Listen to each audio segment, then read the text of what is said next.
You are looking at Julian's pronunciation guide, where we look at how to pronounce better some of the most mispronounced words in the world, like this other curious word. But how do you say what you're looking for today?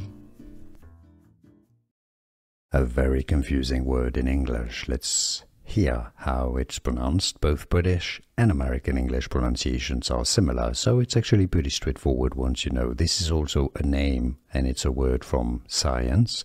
Gene, you could spell it with a J rather than a G. It's actually a J sound, J, and then a long EEN sound, gene. It's easy, gene. Here are more videos on how to pronounce more confusing words and names too many mispronounced. Like this video if you found it useful. I appreciate your support. I'll see you soon, and thanks for watching.